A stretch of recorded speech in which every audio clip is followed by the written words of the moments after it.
Well, hello, and welcome to the MilVet Podcast. Your podcast hosts are Brendan Aronson, Tim Shaw, and Beau Higgins. We are military veterans, entrepreneurs, and investors. But most importantly, we strive to empower military service members, veterans, and their families. We believe that all veterans deserve a career that fires them up, a career in which you can learn, you can earn, and you can build a world-class network. On this podcast, we interview civilian and military veteran leaders who are incredible founders, writers, thinkers, and investors. My primary goal is to inspire you to achieve great things. Let's dive into today's episode. Well, hello, and welcome to another edition of the MilVet Podcast. I'm your host, Beau Higgins, and I have the pleasure and privilege to be joined today by Anthony Rivera. Looking forward to digging into what Anthony's doing today and his journey from the military into the private sector. For those that are tuning in, maybe for the first time and don't know much about the MilVet provides executive pathways for veterans to primarily find roles and opportunities in the private equity and venture capital world.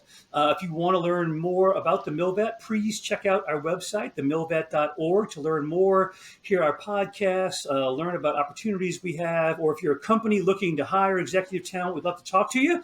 But part of what we do at the MilVet is the podcast, and we like to bring on great guests to talk about their journeys, because no journey is singular. All of them are a little bit different. So today's journey will be focused on Anthony. And Anthony would love to just talk about what you're doing now. Let's start with what are you doing these days, and we'll kind of talk a little more about how you got to here and from there. Hey, thanks so much, Beau, for bringing me on this show. I'm really happy to share about what I've got going on for the veteran community with respect to Vetavize. Vetavize is an artificial intelligence tool that helps veterans easily navigate whatever federal, state, and nonprofit benefits are directly applicable to them. And we're attempting to be at no cost to the veteran community. So our business model is we provide Vetavize to the veteran community. We partner with nonprofits that are already serving the veteran community, so that way they can give this program access to their veterans that they're serving, and then they can really become a front seat driver in their own healthcare in or out of the VA with our specific unique healthcare concerns and needs that we have for the veteran community. And then I'm also on the board of directors for the Pearl Institute, and the Pearl Institute is a psychedelic treatment facility for veterans and trauma victims through the use of state legal MDMA and ketamine, so that way they can help manage the trauma experiences and then have breakthroughs. And there's great efficacy reports that show this. It's all state legal through the state of North Carolina. That is awesome. And I can't wait to dig into more about what you're doing today and the impact it's having on our veterans and how veterans can tap into those resources. But before we get to kind of what you're doing now, I always like to kind of understand the journey of how you got from, the beginning of your journey in the military to where you are now. So let's back it up to the beginning. And I'm always curious, like, obviously, you joined the Navy at a young age. What was your motivation to join the Navy? Was it family? Was it, a movie? Was it, something? You never know. People always have different motivations. That's a great question. So I think when I was in high school, I was in junior ROTC here in Central Florida, and my junior ROTC instructor, he was a Marine, Colonel Joseph Nardo, and he was a Vietnam era veteran. He was just one of those really warm, welcoming older gentlemen that just loved to mentor young men, and he was a huge influence on my life, especially with respect to wanting to join the military. I ended up, having an affinity to go into special operations. I was an athlete in high school, or I was attempting to be an athlete in high school. Wasn't the best, but I always wanted to do that. And then, graduated from high school, went to college. While I was in college, actually, that gentleman, Colonel Nardo, he would talk about how he was a ROTC instructor in college at Norwich University up in Vermont. So I ended up getting a letter of recommendation from him. I got a scholarship to go up to Norwich University and went there for a couple of years. And I got more into the military and less into the college for the military college. And our XO at the Navy ROTC unit, he was a SEAL. And he came from Dam Neck, which is SEAL Team 6. Yeah. And he would just put all of those that were interested in, going into naval special warfare through a bit of like a Hell Week scenario. And you would just go through this constant training up in Vermont in the mountains, freezing cold. And I'm a Florida boy, so it was definitely way too cold for me. But I got used to that, suffering through the getting comfortable in the suffering and discomfort, especially up there. And he wrote a letter of recommendation for me. So then I, applied for the SEAL program. I enlisted. I joined the Navy out of Orlando, or actually, sorry, out of Jacksonville in 2006, and just jumped straight off. So prior to all of that, I watched this great documentary with Charlie Sheen called the U.S. Navy SEALs, and I was just hooked. It was a great documentary back from the late or mid 80s. I remember it. Yeah. But no, I remember watching that. I was like, oh man, these guys are crazy. I want to see what that's like. And then, especially when I was in high school, that's when that documentary, the actual documentary of the Buds class, geez, I think it's 236 or something like that, that came out on Discovery Channel. And I was like, dang, that looks really, really hard. So I watched that, kind of got hooked. I wanted to do dumb stuff like that. And I made it my life's mission to get into the dumbest of communities in the world, but also full of a bunch of smart people. It is, yeah, we're gluttons for punishment. So yeah, I did that. The reason I joined the military was a great sense of patriotism that I personally have. I remember when I was a sophomore or maybe a junior, no, I was a sophomore in high school. That's when the Twin Towers were attacked Yeah. in 9/11 on 9/11, and I remember I showed up to school. All of school shut down. We're just watching TV. We're like, oh my God, this is really happening. And prior to that, actually a week prior to 9/11, I was up in New York. My family, my parents were celebrating, I believe, their 25th wedding anniversary, and my family went up to New York because that's where they're from, and we were hanging out at the in between the two towers. There was a large like square Yeah. pavilion, and they would have like outdoor concerts and stuff like that. So I was right there the week before, Right. and then the next week I ended up seeing this on TV. I was like, oh my God! So it was, and I had my family up there, cousins and stuff, aunts and uncles. It was very real for me, and I just remember like, all right, I think this is really igniting that fire for me to want to serve and protect, and I'm able, so why not? That was really kind of like the premise of that story. I love it. That's a great story, and I love you said that. That looks really hard. That's what I want to do. I Yeah, mean, yeah. that attitude is one that I think it's also one I've seen a lot of times with a lot of founders and folks that start their own companies. Is like, man, it looks really hard, but I'm doing it anyway. I'm jumping. I'm going for it. So that's great. Good for you. Yeah, I guess like the alternative is, not doing it. And I do remember actually also when I was a senior in high school, I ended up reading that Christian book, The Purpose-Driven Life. Yeah. And in that book, it, really kind of challenges you to think like, all right, what did God put you here for? I'm a Christian. So that really kind of really made me understand, what I understood at the time was what God was putting me on earth to do was to serve others. I was given a happy, healthy body, so might as well use that in service of others. And that really kind of drove that decision a little greater, especially as a senior in high school, when I'm, becoming a legal man, right? So like I can join the military, I can vote. That was really kind of another origin premise. I love that. As a guy that went to a Jesuit high school in New Orleans, we talked about always being a man for others, and that certainly has been something that has always been at the root of my joining the Marine Corps and serving 25 years. Although I will tell you a funny anecdote. I was in my high school ROTC class at Jesuit, and I was horrible. I'll never forget. I went and showed up to like the inspection day, and I hadn't sewed on my ROTC patch. I hadn't shined my shoes. I mean, I was a disaster. So I found some of this Amway spray and I sprayed it on my shoes. But by the time I was in inspection, like the shoes were peeling, like in like these little strips. And I took duct tape and I double sided it and put the patch on my uniform. I'm standing there, and the guy, he peels off the patch and he peels my shoe. I'm like, yeah, this isn't really going very well. I may have been the worst high school ROTC cadet of all time. But thankfully, That's it didn't funny. stop me from joining the Marine Corps later on. I just didn't have That's right. wasn't the right time and place for me at that moment. But I Yeah, did. you still had some time to cook, right? I Like did. you I still was had, still. I yeah, was still exactly. I was still in the oven baking a little bit. I wasn't quite formed yet. So, that's yeah, right. but, Yeah. I love the fact that obviously the college thing wasn't for you, and you decided you still had that purpose. You were up at Norwich in a military environment. And you knew that was where you wanted to go, and great to have such mentors and leaders that provided that opportunity and showed you maybe a path to get into the SEALs and have a great career, which is fantastic. I love that.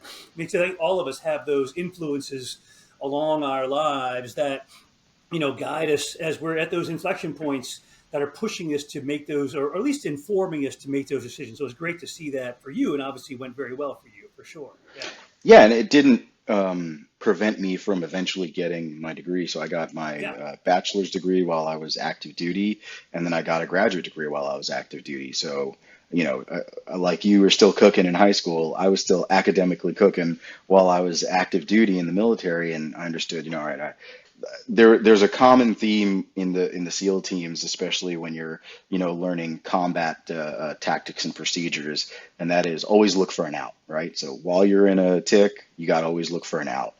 If you don't look for an out will find you, and that might not be the out that you want, right? yeah, So I took that to heart, and while I was active, I was like, all right, I need to start planning my out.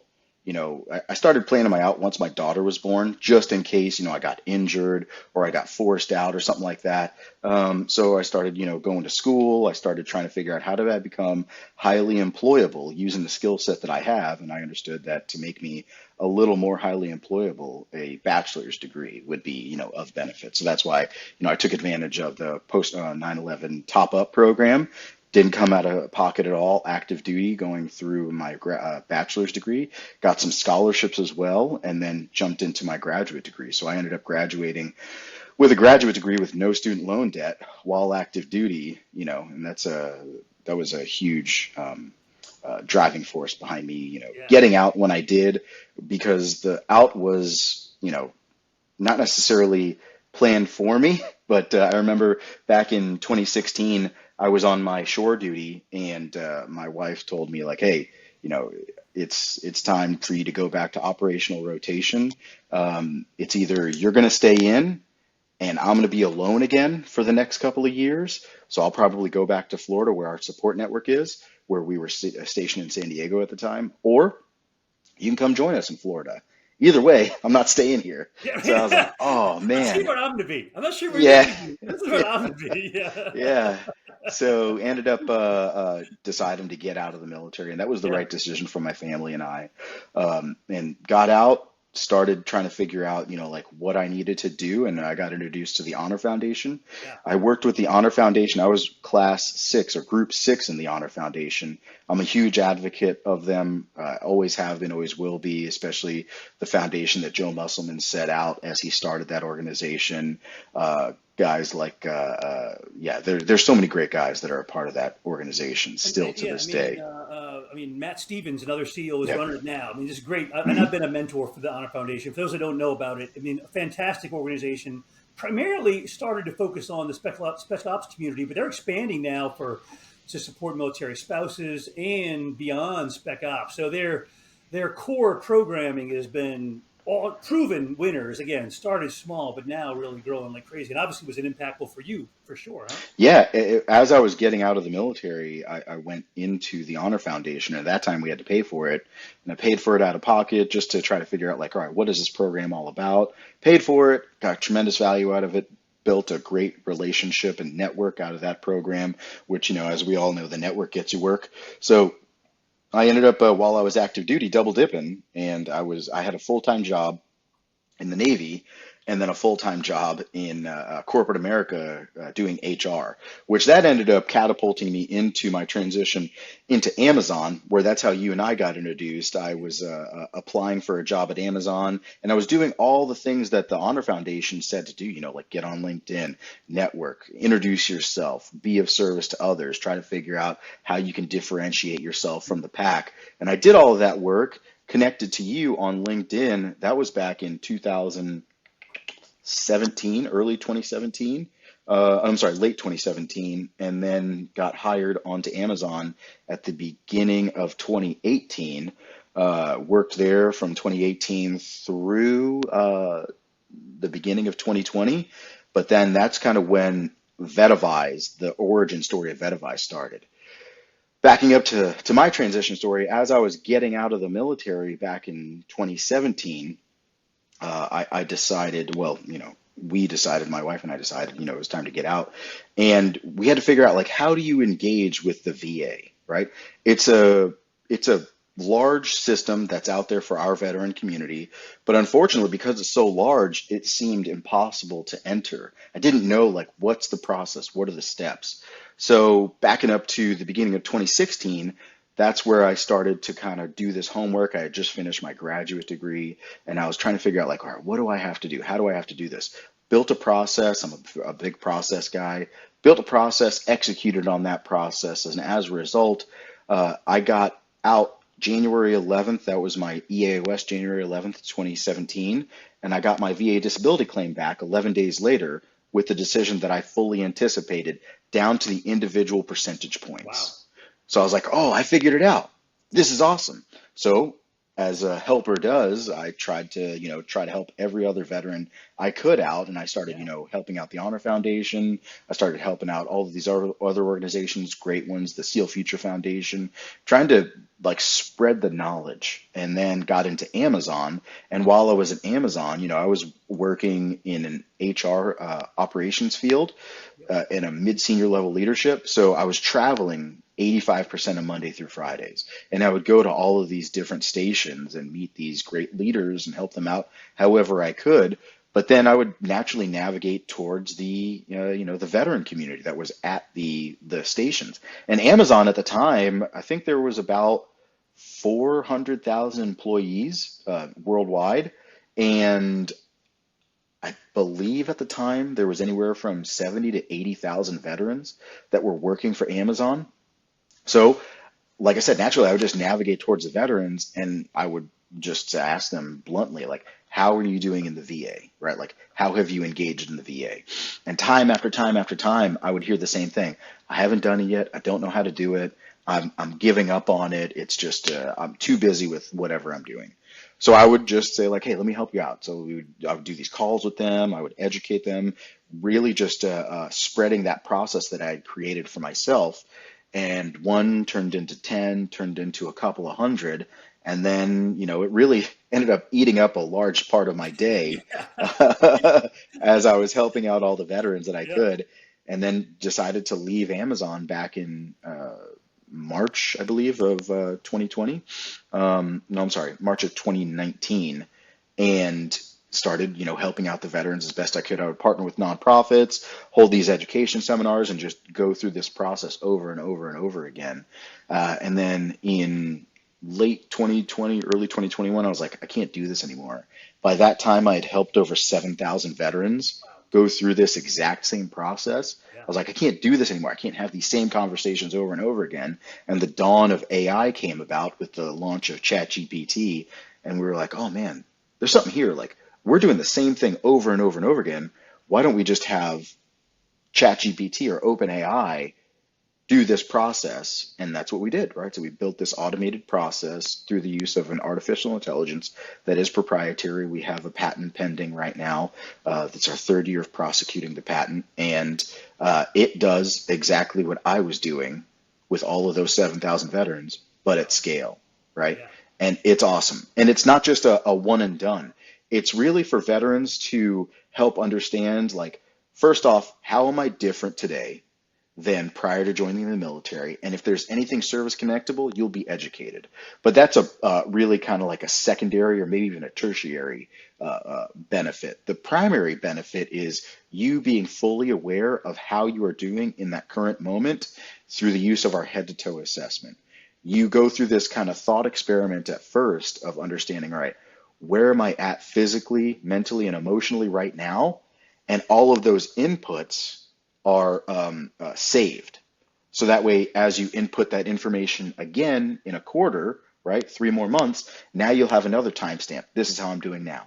this is how I'm doing now. This is how I'm doing now. And then at the end of the year, when you go to your primary care provider in or out of the VA, you'll at least not have to use your memory, which mine is absolutely terrible. Been hit in the head way too many times, right, to be able to use my memory. So you just end up providing this automated, detailed, summarized report of your annual inputs into the head to toe assessment. And now that primary care provider is provided with more detailed information that they can then action and provide different treatment modalities. And like I said, if they do so happen to want to engage in the VA, they can do that through the use of our technology as well. But that's not the primary purpose. The primary purpose is to understand, how am I different today than I was prior to joining the military? And then keep that track record throughout your history. So that way you're not, like I said, trying to use your memory. That's super cool. And I love that it's not solely focused on the VAs. You can choose the treatment platform or path that's best for you on the back end. Probably the majority of people want some type of VA connection, I would assume. But again, to have those other alternate options is also pretty cool, and not have to rehash it every time. Again, it's like going back and talking to a doctor. Okay, when's the last time you broke your bone? And you feel, I'm like, oh, that's grim, filling out the same stuff. When did you get this? Like, oh, I don't know. And then we get the dates wrong, right? Like, I think exactly. I had that surgery on this year, but I'm not really too sure. I want to go back to a few things you said, because I think a few things you said are insightful for veterans that are transitioning. One was the way you transitioned and how you leaned into that process. And obviously it was a family decision, but even before that, the fact that you realized that when you joined the military, it was going to be a finite amount of time, and that I put it this way. I think I like when I talk to veterans, I talk about transition being continuous, because everyone that joins the military is getting out at some point in time. No matter what, if you do 6 months or 40 years, at some point you're getting out. So you should be thinking about getting out from day one. I'm not saying you plan to be getting out, but that has to be a consideration, or it should be a consideration from day one, because at some point it's all going to end. And I think too many veterans don't plan on getting out, and all of a sudden they're out and they're like, what the heck do I do now? I wasn't thinking about this at all, and now I'm back on mom's couch. I didn't listen to what the chief said, and I'm lost, and that's a bad place to be. But if you're always thinking about, hey, look, I'm not saying I want to get out tomorrow, but if I have to, what will I do? What are some of those courses of action? To your point of always having out, I think that's good advice for people just to consider. I'm not saying you have to be all in for it, but if you don't, and all of a sudden it's this shock to the system that I'm getting out of the military and I don't know where to go, that's not a good place to be.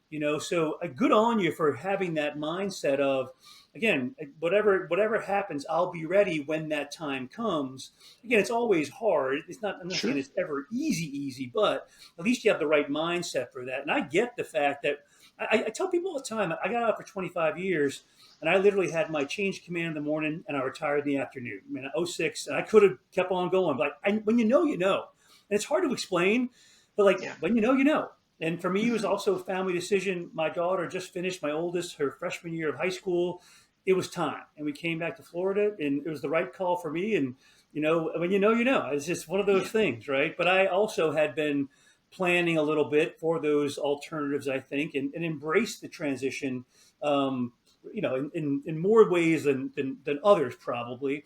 And I think the other thing you said that I can't foot stomp enough is, your network is your net worth in a lot of ways. And again, if you're not networking, you're probably not working. So you better be networking all the time, right? I mean, just spend the time doing that networking, talking to people, whether it's with groups like the Honor Foundation or others. I mean, you have to put yourself out in places that maybe seem a little bit uncomfortable, but if that's the key to success, is just getting out there and putting yourself in play, because otherwise people don't know you need the help, or people don't know that you're looking. So, make yourself a little bit vulnerable, and just talk to people, because people want to help, but you have to take that first step. You have to take that leap to get out there and put yourself there. But I would love to hear again, how would you describe your transition? It sounded like it went pretty darn well. I mean, obviously the Honor Foundation helped, but it was pretty smooth. Is that fair to say? I mean, again, I feel was pretty smooth. There's always some hiccups in there. You're always like, ooh, maybe not sure, but relatively speaking, I felt like mine was pretty good. But how would you describe your transition? Or what would you maybe do differently if you had to do it again? Well, so I'll just say that my transition was extremely smooth. It was easy. There were so many people helping me out. I was constantly seeking help. And I will also equally say that transition is never easy, Yeah, right? So even if you win the lotto, right, and you no yeah, longer have to work anymore, you don't have to do anything. All you can do is just sit on the beach and sip Mai Tais every day, right, with your beautiful wife. That's a difficult transition from yeah, whatever you're used to. So no matter what the transition is, it's always going to be difficult. So when I say that my transition was easy and smooth, that was not without a great deal of effort and constant like keeping my head down and be like everything's going to work out, everything's going to work out.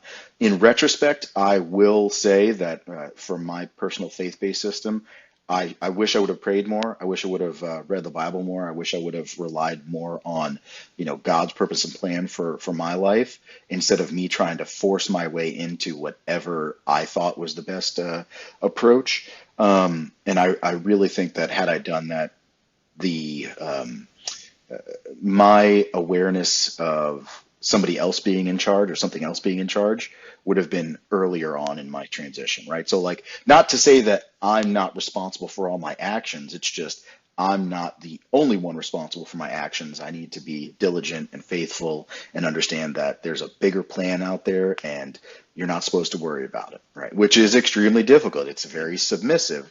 And from a dominant person like me that doesn't like to submit to anything, that's the biggest challenge, right? Like submit. Everything's going to be okay. Everything's going to be okay.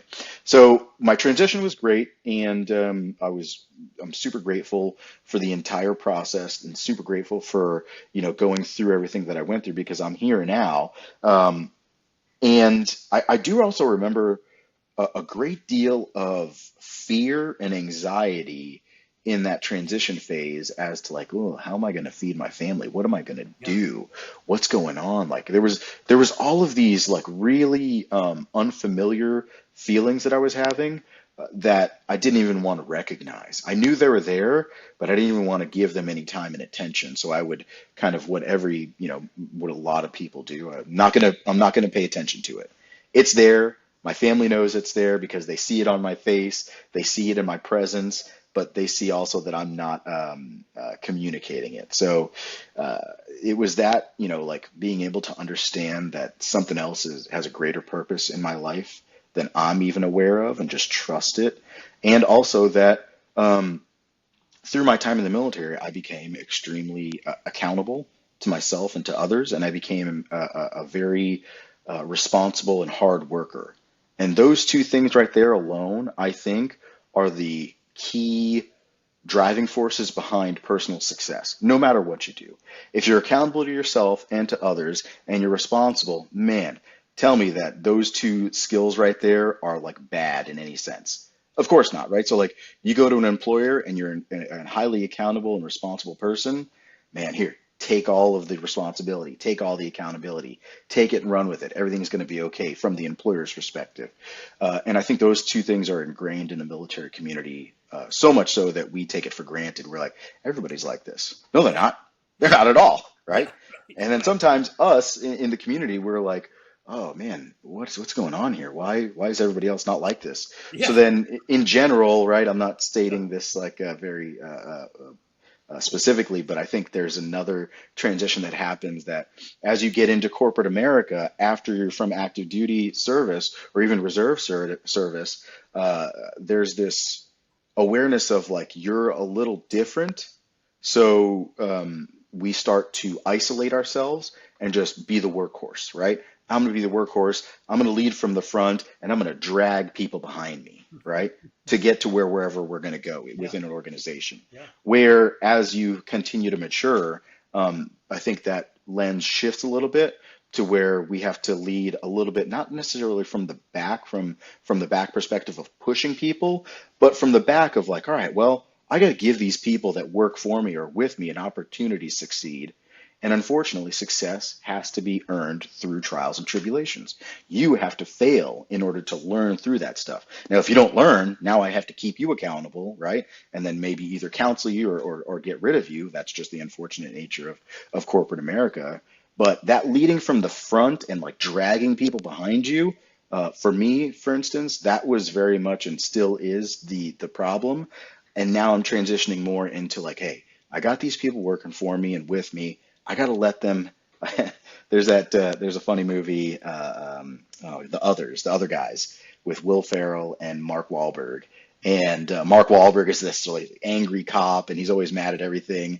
And he's always like, "I'm a peacock. You got to let me fly." And he's saying that all the time. I'm like, all right, I got to let these peacocks fly, right? I got to let them Yeah. spread their wings and get after it. But yeah, that's those are the two transition points that I would say. Transition is never easy. You're going to be okay. There's a greater purpose for your life than you'll ever understand, right? And then sometimes, in most cases, I would say, we plant trees, and this is a famous quote, but we plant trees and we'll never see the shade that tree produces, or something to that effect, right? So like, you don't know the effect you're having on these people in your life. Just keep going. Everything's going to be okay. Now, a couple things I want to pile onto that, and I love all of that and agree wholeheartedly with you. And I think it is interesting because you do have to change your leadership style somewhat from the military to the civilian sector. It's a little different. I mean, you can't knife hand people. You can't just say, show up at this. It doesn't work like that, right? So I call it tools in the toolbox has been my analogy over time, is that you just need, it's not, the leadership is still the same. It's just the way you approach the audience is a little bit different, how you apply it. So again, you can't just come in with a hammer every day.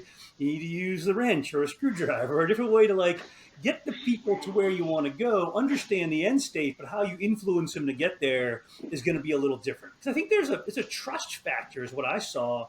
In the military, I think there's pretty quickly a bond of trust that, hey, the Marines that work for you, the sailors that work for you, know you've been through the same experiences, know you got their back, and they're going to follow you almost just as part of the deal. But these civilians are a little sketchy. Like, why is this person doing this stuff? Like, I don't, I used to have to tell my employees, like, look, I did 25 years in the Marine Corps. I don't need to be here. What I'm doing is to help you, be successful. And they're like, well, no one's ever done that before. I'm like, well, I am now. I swear. It's not like, are you for real? I'm like, yeah. I'm really trying to help you. They can't even believe it. So it was very funny that they didn't understand. I said, look, I'm the fullback. I'm the guard opening the hole up for you to run through as a professional at Amazon or whatever. And they're like, but that's not, you're supposed to be taking care of yourself. I'm like, no, that's not what, it's interesting. You have to build that trust in a different way, I Sure. think, in the civilian sector. And I found that interesting because I thought it would be a natural leadership transition, and you had to build that trust with those, your employees. Right. The other thing I love that you said is the faith piece. My faith is super important to me. And I think when you are getting out, you spend a lot of time just being busy. You're doing a lot of things and you're not listening, right? I mean, and God talks in whispers a lot of time, like you have to slow down, take a step back, and that's when you can listen instead of just trying to think you can do it yourself. That's what we all try to do. Is we're used to just doing. If you have, it's easier said than done. I get that. Oh gosh, yeah. How do you try to slow it down a little bit and say, all right, what are you telling me? Where am I supposed to be? How do I get there? So again, I wish I would have done that a little more of that as well, to be candid. But in retrospect, hopefully I figured it out now. But I've been out a little while, so yeah. Yeah. Yeah, and I think there's like a natural kind of progression that we go through as we transition out. First is, slow down. Everything's gonna be okay. This could take years, right? To slow down, right? And then the next one is like one that I'm still trying to get comfortable with, and that's sitting in silence, right? So like, sit in silence, be there, be present. You're not anywhere else but right here and right now, and that's where you're supposed to be. So just enjoy that. This is the gift. This is the absolute gift.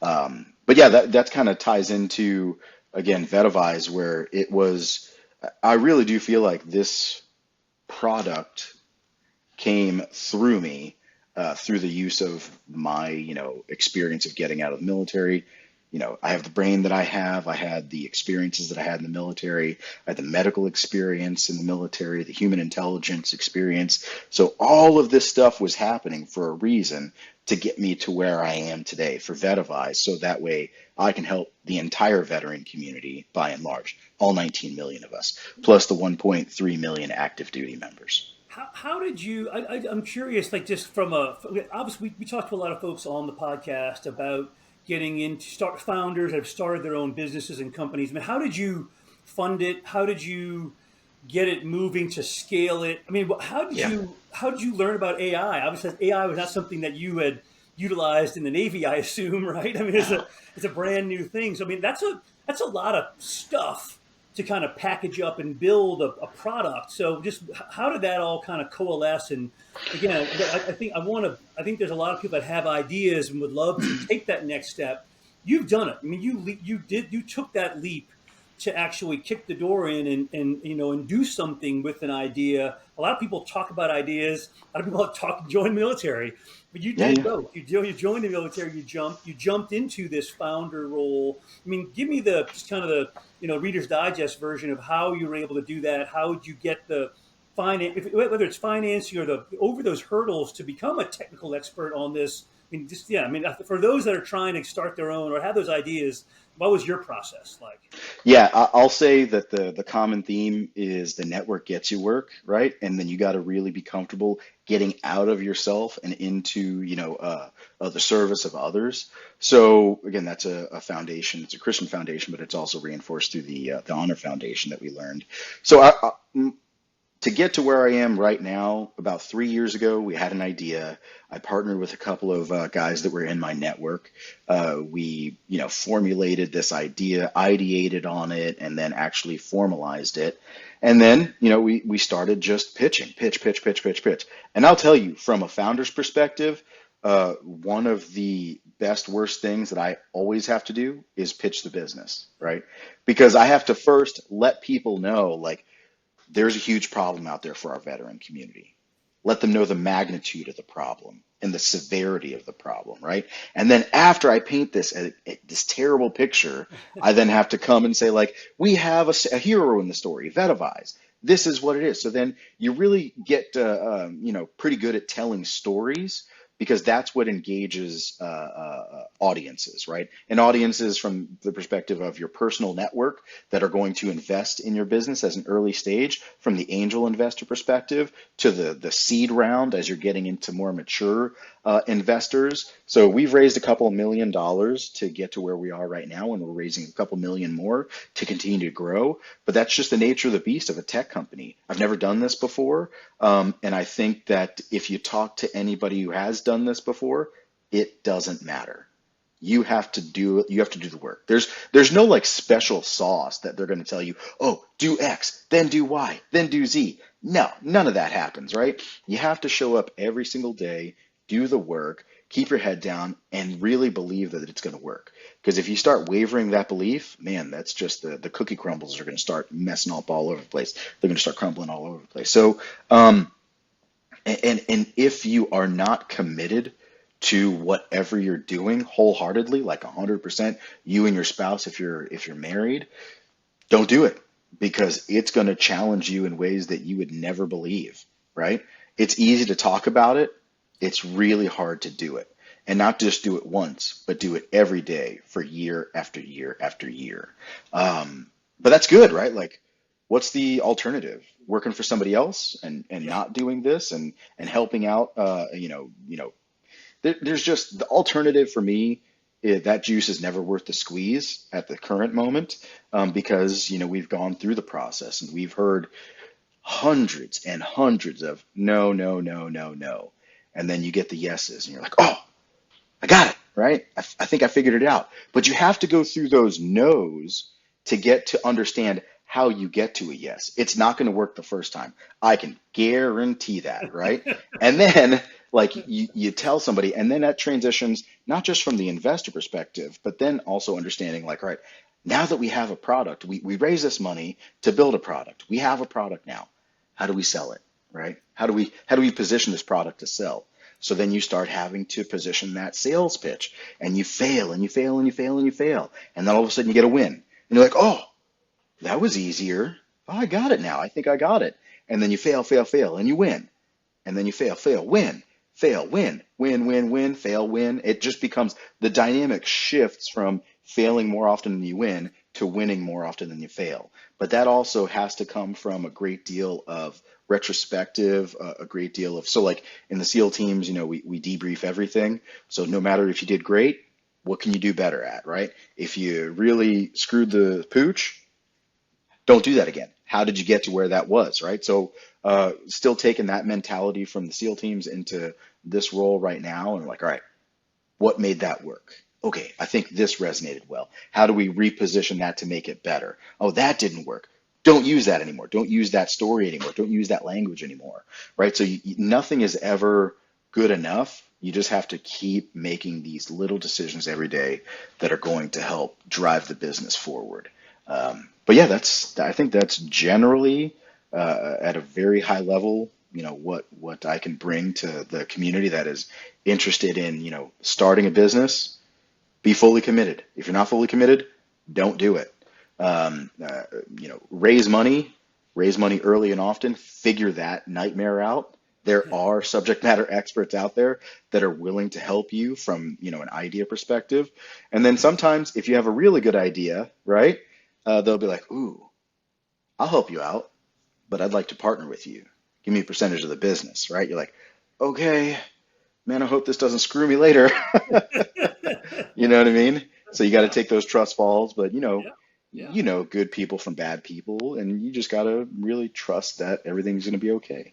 But yeah, it's, fail early, fail often, listen to whatever the customer is saying, and the customer meaning the people that are investing in you and the product and the problem and your business as a solution to that problem. Listen to them so that way you can keep selling that easier and faster. And then listen to the customers, the payers, right? Like, what are they saying? What are they, what's resonating with them? What's making them decide faster? So yeah, and then just keep going, keep going. Don't quit, don't give up. It's super easy every single day to be like, all right, this is stupid. I can't do this anymore. This is just too hard. But like I said, like the alternative is not doing this, and that would feel very unfulfilling to me personally. Yeah, no, it's a very common theme, having talked to many folks in this space now over the past few months, that you have to be willing to take the leap, though, right? And that's one of the biggest things. Just like a lot of people talk a good game, like I have this idea, I think I'm going to do this, but like to be actually jump and do it. And potentially put in all the chips. A lot of people put in everything they got. I mean, their house on the line. All the chips are in, and you're just counting on yourself and your team. But if you believe passionately enough about it, and you're 100% committed, which you have to be, you can do it and you can get there. But it's not going to be easy. And certainly the piece about pitching and hearing the no's and the no's. I had a guy talk to you the other day. He had a great quote. He's like, every overnight success has had years of failure before that overnight success, I'm like, that is exactly right. There's no such thing as an overnight. That just doesn't, it may seem like it came from nowhere, but there was a lot of failure that led up to that overnight success, So much failure. But then also, like, I'll say, finding those early advocates. So like one in particular, he's a city manager by the name of Frank Martz in Altamont Springs in Florida. He has been one of our greatest advocates through the Agile program. Altamont Springs, so like, what they made us aware of from a customer perspective is that municipalities, counties, sheriff's departments are willing to pay for our product for their veteran employees. So it turns into an HR retention and an HR recruitment tool.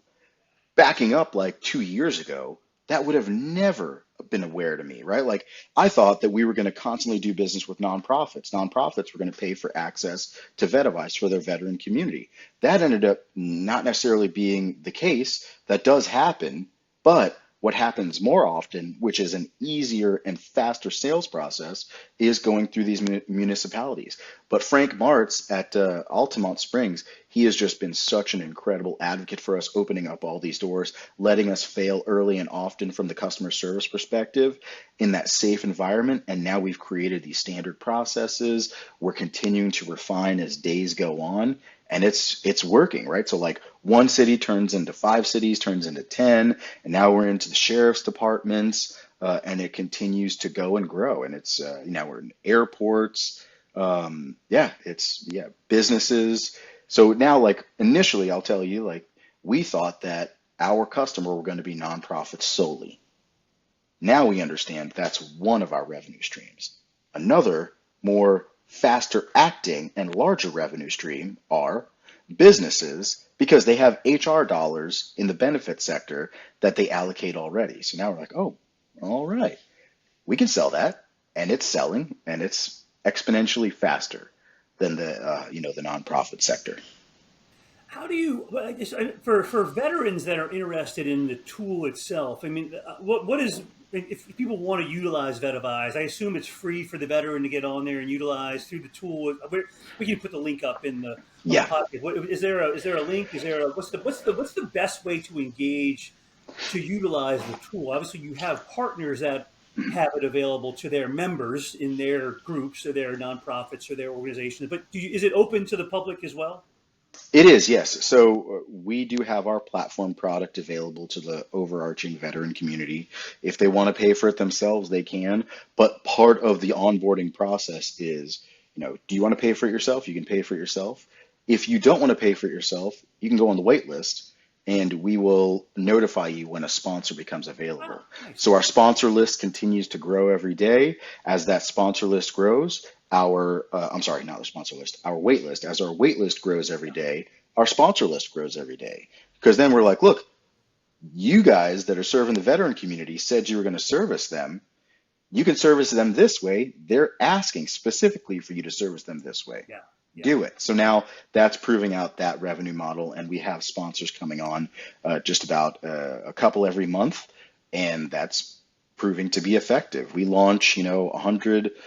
We launched 100 licenses last month. We've launched 50 licenses this month from our wait list, and then we'll probably launch another 50 in next week. So we'll have another 100 licenses that are launched, all sponsored by charitable contributions to nonprofits that are servicing the veteran community. That's awesome. So basically, for anyone watching the podcast, if you are a veteran looking for help, you can get on the wait list, if you will, to get sponsored. But we'd love to get sponsors to sign up, and they can go on the same Vetavize platform and sign up as sponsors, I assume. So that's correct. What you're doing. Yeah. That's great stuff. We do have a nonprofit that's specifically partnered with us. That's Got Your Six, got6.org. And what they do is they, just raise money to sponsor the licenses for the veterans that are seeking access to Vetavize. So that's a fully registered 501c3. All the donor dollars that go there sponsor licenses for veterans that are waiting in the wait list of Vetavize. Awesome. Love that. That's great. I love that too. But cool. Yeah, go ahead. Yeah. If a veteran so there are veterans out there that don't want like the charity, right? So like people that are, kind of well off, or maybe they just don't believe in the, charitable causes that are out there. They're like, I'll just pay for it myself. Yeah. They can pay for it themselves directly. So it's part again, that onboarding process. Do you want to pay for it yourself? If so, you can do that. If not, join the wait list, and we'll work hard to get that sponsor up and running for you. Love that. That's great stuff. So we'll definitely highlight that. But I would love to dig a little bit more about the Pearl and what you're doing with that side of the house. I know it's somewhat of a, edgy kind of. It's a. I'll let you explain the treatment, obviously, of the MDMA. I know it has some people are not fans. I mean, the VA. I'm not sure even where the VA stands on utilization these days. But love to hear what you're doing, because again, I know I've heard too many stories of veterans that have used these treatments successfully, that I know it's maybe not fully mainstream yet, but it's getting there. So we'd love to hear about what you're doing with that, and maybe how people can engage in that treatment as well. Absolutely. So the Pearl Institute is a ketamine treatment facility in Asheville, North Carolina. You can go on Pearl Psychedelic Institute.org. I'm on the board of directors there. I love sharing everything I can about them. MDMA-assisted therapy, ketamine therapy, and Spravato. But these therapies are being studied, and there's great efficacy reports that show that people can go into these treatments with having what's considered treatment-resistant depression, and then within a handful of sessions, their depression goes away, right? And it stays away for a long time. And this is funded through the VA. So the VA is in full support of these treatment modalities. The Pearl Institute is partnered with the Department of Veteran Affairs. So they treat veterans, they treat anybody. And it's incredible. So I like to describe, talk therapy as it's tremendously valuable. If you have a trusted therapist that you are really willing to share the deepest, darkest secrets about yourself that you're not even willing to recognize, right? So, like, if you want to talk about things that, another way to think about this, that I speak in analogies quite often, but one analogy that I like to use is, every day we wake up and we look at a mirror and we squint because that mirror is cracked and shattered, but we squint so that way we can't see the cracks. Those cracks are the traumas that we experience, right? But we don't want to recognize those. So we squint really, really hard, so much so oftentimes that we just end up closing our eyes to not even recognize the trauma at all. So what these treatments can do is it really first makes you aware, opens your eyes wide open and says, like, look, these are the cracks and it's okay. Everything's going to be okay. And then over a period of time, those cracks fix. And now you're looking at a clean mirror again, right? Because now you're able to no longer lie to yourself. You don't want to lie to yourself anymore. And now you can really start processing these traumatic experiences, recognize that, this may seem controversial, but good and bad things don't happen. Things happen. We provide that value of good and bad to them through our own lens. But if you really just think about it, it's like, all right, yeah, that happened. I'm not going to allow that to, shape my reality anymore. And now I can continue to drive forward with however I want to, right? Instead of being reactive, you can be proactive through the use of these medications. And they work, right? So like Johns Hopkins University is conducting a study through, Veterans Exploring Treatment Solutions through Marcus and Amber Capone's foundation. And that's veterans that are experiencing really extreme trauma, suicide trauma, right? And they're going into these treatments suicidal and coming out of them one day later, not even being able to be diagnosed with depression in general. And that case study has lasted, now I think this is the 6th year that they're in it with Johns Hopkins. Yeah, so it's incredible. Like, it works, but I think it works because it's incredibly difficult, not from like a physical perspective, but from more of the emotional perspective, right? Because like I said, you're forced to open your eyes, not look and squint and maybe even close your eyes. You're forced to open your eyes and just see all the cracks and then understand, like, oh, I can fix that mirror. Boom, mirror's fixed. It seems like in some ways it's almost like boot camp. They're breaking you down and getting rid of all that to build you back up again. But you have to be willing to let it all go and let it all out there to get down to zero. And then if you can identify it, then you can rebuild it. But it is amazing. I know it's getting more and more mainstream, and again, I love that you're supporting that effort, and I know it's having an impact for a lot of veterans out there, which is great. So super cool, super cool. Yeah, and the MDMA therapy, that's been incredibly beneficial for veterans to go through. Again, that is fully legal, and it continues to gain support. But there's been so many veterans. I was watching a movie a couple of months ago. Oh man, I can't remember what it was called. But it was these guys, that served in Iraq and they had a bunch of traumatic experiences. Miles Teller was in it. I can't remember again what the name of it was, but they come back and they're all just dealing with PTSD. And that movie was no joke, probably like 10, 12, maybe even 15 years old. And in that movie, they make reference to special operators, like they're just mentioning it, like, oh, I talked to my special operations buddy, this Green Beret, and he was doing, MDMA to help him with his PTSD. I was like, what? That was going on 15 years ago? That was fully aware? Yeah. Yeah. But now, like, there's this shift in movement. Texas, I think, is doing a tremendous job leading the way by making Ibogaine fully legal for treatment for PTSD. which that is absolutely incredible that Texas is leading the way from a free state like that. And I think that's going to be a cascading event. Every state should have these treatments available for the veteran community to use. I can almost guarantee you that if you made it fully legal in all 50 states for veterans, you're probably not going to increase the usage of them because it's extremely difficult to, participate in. So it's like, you open up the treatment doesn't mean that people are going to start using it, right? Yeah. Yeah. It's really, really tough. These treatments, they are difficult at best, but it's the best thing you can ever do for me anyway, when I went through it. I love your passion. I love your story and your journey. It has been truly a pleasure to have you on the podcast today, Anthony. And again, from junior high school or your JROTC and planting the seed of getting into the military to what you did in the military, to your transition story, to what you're doing to help veterans in so many ways. That's what, I love that. I mean, that's what I try to do, giving back to help veterans find jobs. But, what you've done and what you've built as a founder is awesome. And happy to share more light on that. Hope some folks out there get some benefit from the podcast and from what you've done and can model what their transition is on, people that are thinking about starting their own business. You can do it, man. It's not easy, but you can definitely do it. The things you learn in the military, the skills you have, those core attributes translate over and certainly give you the ability to do whatever you want. And again, there's people out here to help. I mean, certainly myself, I know would be happy to help folks that are interested in learning more. Absolutely. And again, thank you for the time today. I'll give you the last parting shot. Last words before we wrap things up.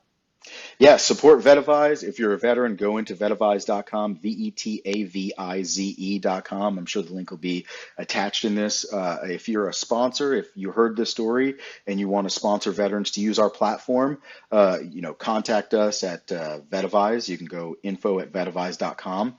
And then if you're an employer and you want to use this product for your veteran employees, there is tremendous tax benefits for employers to employ disabled veterans. There's this thing called the Work Opportunity Tax Credit.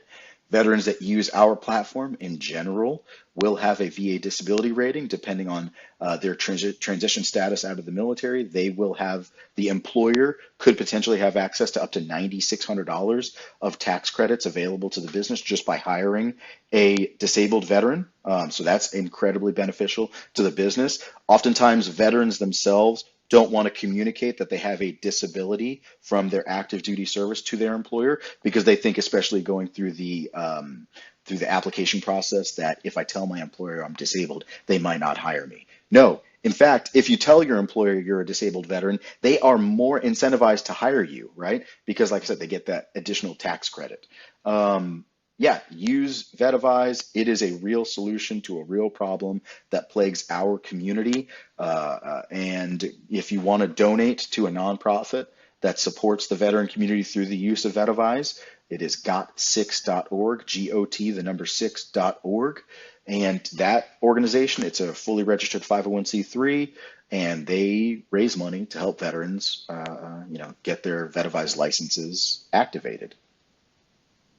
Awesome. Well, hey, thanks for sharing all that. Thanks for your insights. Again, I appreciate your passion. I appreciate your faith.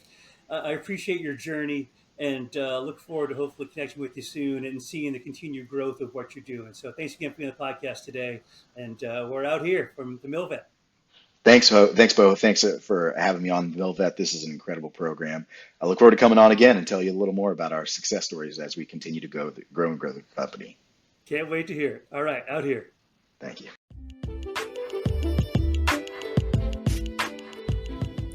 Thank you so much for taking the time to listen to this episode. For more content, follow us on Instagram @TheMilitaryVet or on LinkedIn. Join us at an upcoming event or learn more on our website, TheMilVet.org. Feel free to email us directly at leadership@TheMilVet.org. Thank you so much and take care.